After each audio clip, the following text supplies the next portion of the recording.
2024 July 8 ഇത് ഞങ്ങളുടെ official പെണ്ണ് കാണൽ ഡേ ആയിരുന്നു കേട്ടോ. ആ സമയത്ത് ഞങ്ങൾ കല്യാണത്തിന് ഡേറ്റ് എടുക്കുക, കല്യാണത്തിൻ്റെ ഏത് കൊല്ലത്ത് കല്യാണം ഉണ്ടാകുന്ന പോലും ഒരു തീരുമാനം ആ ദിവസം വീട്ടുകാരോ ഞങ്ങളെ എടുത്തിട്ടുണ്ടായിരുന്നില്ല കേട്ടോ. അന്ന് ഞങ്ങൾ കരുതിയതുമില്ല 2025 ഇത്ര ഗ്രാൻഡായിട്ട് ഞങ്ങളുടെ കല്യാണം നടക്കുമെന്ന്.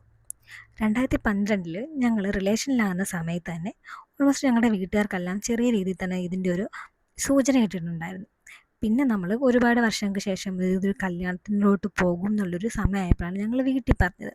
പക്ഷെ ആ സമയത്ത് തന്നെ വീട്ടുകാരെ എടുത്ത വായിൽ അങ്ങനെ സമ്മതിക്കൊന്നും ചെയ്തിട്ടുണ്ടായിരുന്നില്ല. അവരിങ്ങനെ പറഞ്ഞത് ഓൾറെഡി ഇൻ്റർ കാസ്റ്റാണ് നമ്മൾ, അപ്പോൾ രണ്ടുപേരോടും ഒന്നുകൂടി ആലോചിച്ചിട്ട് തീരുമാനം എടുത്താൽ മതി എന്നായിരുന്നു പറഞ്ഞിരുന്നത്. പിന്നെ ഒരു 2 കൊല്ലം കൂടി കഴിഞ്ഞപ്പോൾ ഞങ്ങൾ വീട്ടുകാരോട് സംസാരിച്ചു. അപ്പം അവർക്കും ഒന്ന് ഓക്കെ തോന്നിയിട്ട് രണ്ട് വീട്ടുകാരും അങ്ങോട്ടും ഇങ്ങോട്ടും സംസാരിച്ചിട്ട് പിന്നീട് ഇങ്ങനൊരു പെണ്ണ് കാണൽ ചടങ്ങെന്നുള്ളൊരു ഫംഗ്ഷനിലോട്ട് പോയത്. അങ്ങനെ പെണ്ണ് കാണലും കഴിഞ്ഞ് 1 വർഷം കഴിഞ്ഞിട്ടാണ് നമ്മളുടെ എൻഗേജ്മെൻറ്റിൻ്റെ ഡേറ്റ് ഫിക്സ് ചെയ്യുന്നത്. അങ്ങനെ ആദ്യം എൻഗേജ്മെൻറ്റിൻ്റെ ഡേറ്റ് ഫിക്സ് ചെയ്ത് കഴിഞ്ഞിട്ട് കുറച്ച് നാൾ കഴിഞ്ഞിട്ടാണ് നമ്മുടെ കല്യാണത്തിൻ്റെ ഡേറ്റ് ഫിക്സ് ചെയ്യുന്നത്. പക്ഷേ ട്വിസ്റ്റ് എന്നാല് കല്യാണവും എൻഗേജ്മെൻറ്റും തമ്മിൽ 1 മന്തിൻ്റെ ഗ്യാപ്പ് മാത്രമേ ഉണ്ടായിരുന്നുള്ളൂ.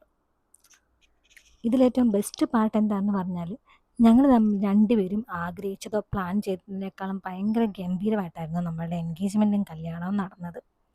ഒരു പ്ലാനിങ്ങും ഇല്ലാതെ എന്താകുമെന്ന് പോലും ഒരു ഉറപ്പില്ലാത്ത സമയത്തായിരുന്നു ഞങ്ങളുടെ കല്യാണം അങ്ങനെ വീട്ടുകാർ ഫിക്സ് ചെയ്തത്.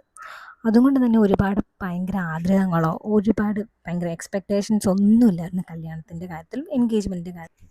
ജീവിതം അങ്ങനെയാണ്, ചില കാര്യങ്ങൾ നമ്മൾ വിചാരിക്കുന്നതിനേക്കാളും പ്ലാൻ ചെയ്യുന്നതിനേക്കാളും അടിപൊളിയായിട്ടായിരിക്കും നമ്മുടെ ജീവിതത്തിൽ സംഭവിക്കുന്നത്. Okay, by.